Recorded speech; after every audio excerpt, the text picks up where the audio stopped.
সালিমাল মুসলিমুনা মিন লিসানি ওয়াহদি, ওই ব্যক্তি প্রকৃত মুমিন দাবি করতে পারে না, মুসলিম দাবি করতে পারে না যার মুখ দ্বারা হাত দ্বারা অন্য মুসলমান কষ্ট দেয়। আজকের আয়াতে এই কথাটাই জানাইছে।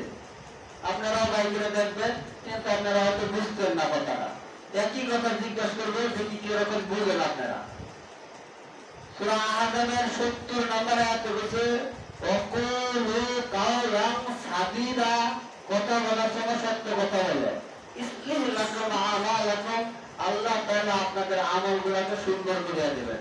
ওয়াগফির লাকুম যুনুবাকুম, আল্লাহু গফুরুর রহিম, আল্লাহ আপনাদেরকে ক্ষমা করে দিবেন। আল্লাহু গফুরুর রহিম, আল্লাহ আপনাদেরকে ক্ষমা করে দিবেন। যদি আমলগুলো আপনি সুন্দর করতে চান তাহলে সত্য কথা বলতে হবে। এবার জিজ্ঞাসা, সূরা আহজাবের 70 নম্বর আয়াতে বললেন সত্য কথা বলার জন্য। আমরা এখানে যারা আছি সবাই জানি সত্য কথা বলা ভালো, মিথ্যা কথা বলা ভালো না। এই কথাটা আমরা এখানে যারা আছি সবাই জানি। এখন আপনারা বলবেন কোন কথা সত্য বললে পাপ হয়? তুমি পরে বলবা, আপনি পরে বলবেন। এখানে বলছে সাহাবী আপনাদেরকে রাসূল জিজ্ঞাসা করতেন। আপনারা খুতবা দেখেন, আপনারা রাসূলের হাদিস দেখেন। সাহাবী আপনাদেরকে রাসূল জিজ্ঞাসা করতেন, তোমরা কি বলতে পারবা কে সবচেয়ে গরীব? তোমরা কি বলতে পারবা কে সবচেয়ে গরীব? সাহাবী আপনাদের উত্তর দিছে, আমরা তো গরীব মনে করি যার জায়গা সম্পদ নাই, টাকা পয়সা নাই, হাত পাও নাই, কামাই রোজগার করার সুযোগ নাই, এটাই আমরা গরীব মনে করি। আর রাসূল বললেন না, সে গরীব না। গরীব হইল ওই ব্যক্তি যার ঈমান নাই। যার ঈমান আছে সে ব্যক্তি হলেন ধনী। সে ব্যক্তি হলেন এই পৃথিবীর মতো 10টা পৃথিবীর জান্নাতের মালিক। আর যার ঈমান নাই সে জান্নাতের মালিক নয়, সে জাহান্নামী, সে হলো গরীব। যার ঈমান আছে সে যদি ল্যাংড়া হতে হয়, কানা হতে হয়, তাও সে ধনী। আর তার ঈমান নাই, সে যদি অট্টালিকা বাড়ি ঘর থাকে, এসি গাড়ি এসি বাড়ি যদি থাকে, তাও সে গরীব। এটা আমার কথা না, আল্লাহ রাসূল বলেন। সাহাবীদেরকে জিজ্ঞাসা করতেন, তোমরা বলো তো দেখি গরীব কে? তারা উত্তর করলেন, যার টাকা সম্পদ নাই, টাকা পয়সা নাই, সেই গরীব। আল্লাহ রাসূল বললেন না, যার ঈমান নাই সে হলো গরীব। তা আমি জিজ্ঞেস করতেছি, আপনারা বলেন জানা থাকলে যে সত্য কথা বলবার, সূরা আহজাবের 70 নম্বর আয়াতে বললেন সত্য কথা বলার জন্য। ওয়াকুলু কাওলান সাদীদা, কথা বলার সময় সত্য বলো। এখন সত্য কথা বললেও পাপ হয়, সেই সত্য কথাটা কি? কথা সত্য বললে পাপ হয়, সেই সত্য কথাটা কি? একজনে যদি বলতে পারেন বলবেন, না বলতে পারলে আমি বলবো। তুমি বলো তো দেখি সেই সত্য কথাটা কি? ধরুন একজনে বিড়ি খাইছে, ধরুন আপনি বিড়ি খাইছো, এই কথাটা আমরা সামনে বললাম যে আমলে কোন জায়গা ওই একজন বয়ে বললাম। আসলে আমি মসজিদের ইমামতি করি, জর্দা দিয়ে পান খাই, অনেক মুসল্লি দেখছে। কিন্তু আপনারা যদি আমারে না বলেন, আহলে যদি বলেন ইমাম সাহেব জর্দার কথা নিষেধ করে, ইমাম সাহেব নিজে জর্দা দিয়ে পান খা, কথাটা কিন্তু সত্য। আপনারা বোঝানোর জন্য বলছি। আমি জর্দা দিয়ে পান খাইলাম, আপনি দেখলেন দোকানদারের কাছে কিনলাম, মনে করলাম কিছু জর্দা বাড়াইয়া দিব। মানে কিছুদিন আগে আমি নিজে জর্দা খাইতাম, এই জন্য বলতেছি। এখন যদি আপনি সত্য কথাটা যদি বলেন, হ্যাঁ তোমরা তো ইমাম রাখছো, ইমাম তো জর্দা নিষেধ করে, নিজে জর্দা বেশি করে খা, কথাটা কি সত্য হয়েছে না? সত্য হয়েছে কিনা? বুঝেছেন এই ব্যক্তি?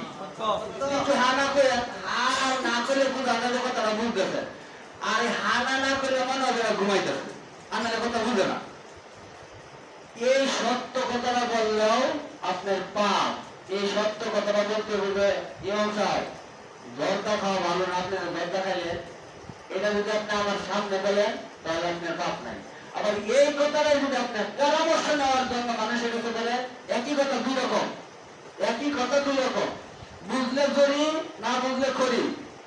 নালিতাবাড়ি আর্মি প্রশাসক একজন হুজুর নালিতাবাড়ি থাকে, গাড়ি ভাড়া ধান নিয়ে গেছে বাজারে, কয়েলে ধান মাপার সময় বলছে, গাড়ি যখন ধরতে বলছে লাভ লাভ লাভ, এরকম করতে করতে 10 পর্যন্ত গেছে, 10-এর 10, 10-এর 10, তারপরে কয় 11-11, 11-11, আর যেগুলো ধান দিচ্ছে ওগুলো হলো 8-11।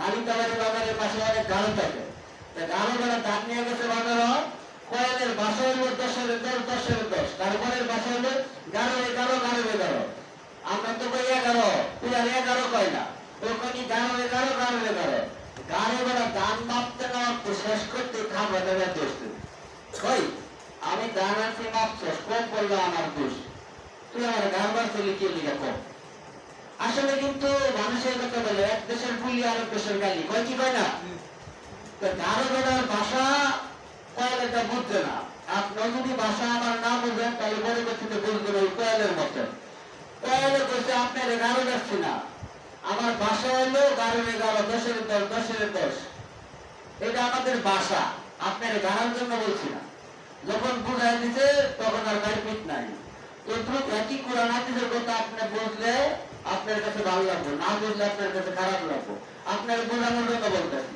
আল মুসলিমে মান সালিম আল মুসলিমানা মিন লিসানি ওয়া ইয়াহদি আপনার মুখ দ্বারা কষ্ট পায় যদি এর করে ডাকেন না কষ্ট পায় না না রাগ করছে না এই যে কোরআনে আছে আয়াতের নাম্বার বাইগুলো আপনার দেয় আপনার কথার দ্বারা মানুষ কষ্ট পায় এই কথাগুলো বলার জন্য নিষেধ করলেন এই কথাগুলো বলার জন্য এই কথা বলার কারণে মানুষ পাপ করার কারণে তাদেরকে ব্যাপারে আল্লাহ বলছেন এরা হলো জালেম আর জাহেল যারা এই সমস্ত মানুষকে এরকম মস্কারি করে টিটকারি করে আগে বললাম ফকির বেড়া কি যাইতে কথা আপনার দুধ দেওয়া বাচ্চাটা এই রাজনীতিটা আমাদের সমাজে আছে না নাই মনে হয় হচ্ছে না জীবনে আছে অত্যন্ত সেরেকি গুনাহ এই কথাটাই কোরআনের আয়াতে বলছে সূরা হুজুরাত আয়াত নাম্বার 12 কিয়ামতের দিন তুমি ভোগ করবে সাজা এখন তোমার বলে যে তুমি চাই মানো অথবা না মানো সূরা হুজুরাত আয়াত নাম্বার 12 এর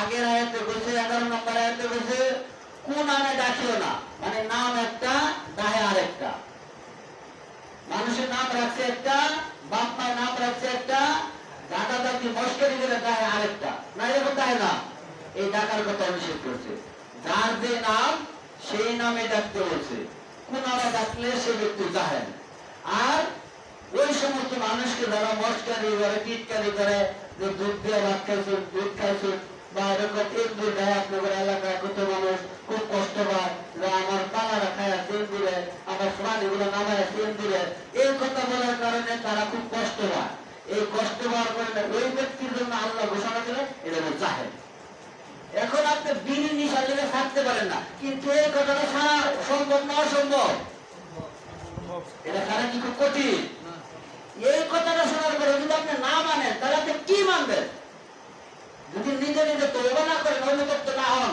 ভুল করছি এমন কাছে আপনার মানতে হলো যে কাকি আমার জীবনে আমি একদিন ওই এই কথা কই নাই খালি একটা উদাহরণ দিচ্ছি আপনারে যে কাকি আপনি আমার আল্লাহর জন্য ক্ষমা করে দেন আপনার নিশ্চিত তার কাছে ক্ষমা চাইতে হবে না চাইলে আপনি কিয়ামতের দিন জবাব দিতেই হবে যদি আপনি নেকি কাজ করেন ওই এন্দুরে দিয়ে নাকি আপনার বাঁচতে হবে না ওইটাই আপনার বুঝাই দিতেছেন আপনি মানলে মানতে পারেন না মানতে পারেন এর ভিতরে অনেক কথা আছে কিন্তু সবকিছু করার সুযোগ নাই এই আয়াতে বললেন কিছু অনুমান করা জায়েজ কিছু অনুমান করা না জায়েজ কিছু কথা বলা জায়েজ কিছু কথা বলা না জায়েজ কত নম্বর আয়াত সূরা হুজুরাত কত নম্বর আয়াত 12 নম্বর আয়াত ইয়া আইয়ুহাল্লাযীনা আমানু ইজতানিবু কাসীরাম মিনাজ-যন্নি ইন্না বা'দাজ-যন্নি ইসমুন ওয়া লা তাজাসসু ওয়া লা ইয়াগতাব বা'দুকুম বা'দা আইয়ুহিব্বু আহাদুকুম আন ইয়াকুলা লাহমা আখিহি মাইতান ফাকারিহতুমুহু ওয়াত্তাকুল্লাহ ইন্নাল্লাহা তাওয়াবুর রহিম শেষে আয়াত জানাইছে তুমি তওবা করো ওয়াত্তাকুল্লাহ আল্লাহকে থেকে ভয় করো তুমি যে এরকম গালাগালি করলা এরকম গালাগালি করলা এরকম দুধ দিয়া খাক্কা এরকম এন্দুর ডাকলা এরকম বিভিন্ন রকমের অশ্লীল ভাষা গালাগালি করলা এই কথার জন্য কি বললেন ওয়াত্তাকুল্লাহ তুমি আল্লাহকে থেকে ভয় করো ওয়াত্তাকুল্লাহ ইন্নাল্লাহা তাওয়াবুর রহিম তাহলে তুমি তওবা করো ওই অশ্লীল ভাষা গালাগালি করার কারণে ওই মানুষের সাথে টিটিসান করার কারণে ওই রমজানি করার কারণে মানুষটা কষ্ট পাইছে আপনি কি মনে করেন কষ্ট পাইছে না এর অন্তর দাওকালা উপরে দাওকালা মানুষটা কি কষ্ট পাইছে কি পাইছে না